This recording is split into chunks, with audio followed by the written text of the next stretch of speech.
Hi guys, তো আমি গেছিলাম মা, দিদি আর ঋষির সঙ্গে মাসির বাড়িতে। তো মাসির বাড়িতে গিয়ে আগে হাতে পেয়ে গেছি ওয়েলকাম ড্রিঙ্কস, আমপোড়া শরবত। ঋষি কোথায় এসছো? আমরা এসছি মাসির বাড়ি, তুমি এসছো মাসি দিদার বাড়ি, তাই। তারপরে আমরা একটু রেস্ট নিয়ে খেতে বসে গেছিলাম। তো মাসি অনেক কিছু রান্না করেছিল, অনেক টাইপের ভাজা, মাংস, ডাল, বাটার ফিশ, তারপরে এটা হচ্ছে দই পটল, আর প্রত্যেকটা রান্না দারুণ হয়েছিল। আমাদের খাওয়া হয়ে গেছে, এখন ঋষি সোনা খাবে, তাই না? তো মাসি আমাকে একটা খুব সুন্দর গিফট দিয়েছে, দেখতে পাচ্ছ একটা গাছ দিয়েছে, এটা শোপিস আর খুবই সুন্দর।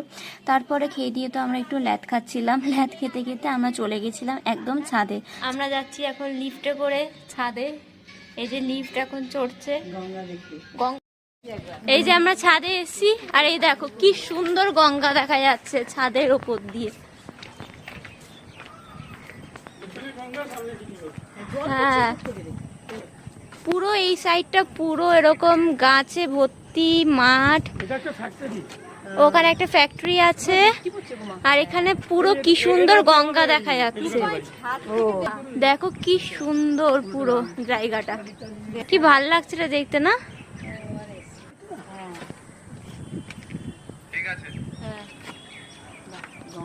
এই যে মেশোর ছাদে থেকে খুব সুন্দর দৃশ্য দেখা যাচ্ছে, এখানে গাড়ি যাচ্ছে, এখানে খুব সুন্দর এরকম মাঠ, গাছ,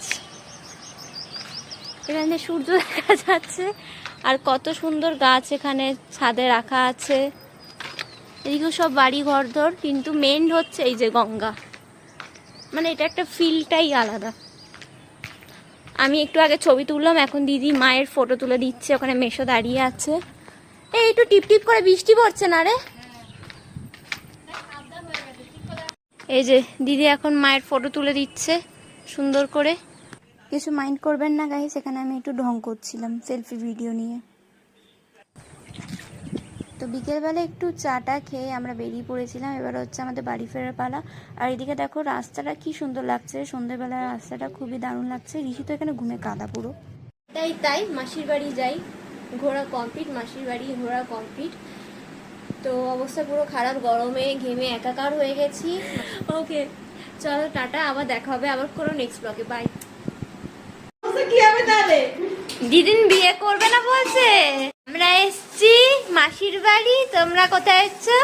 মাসি দিদা।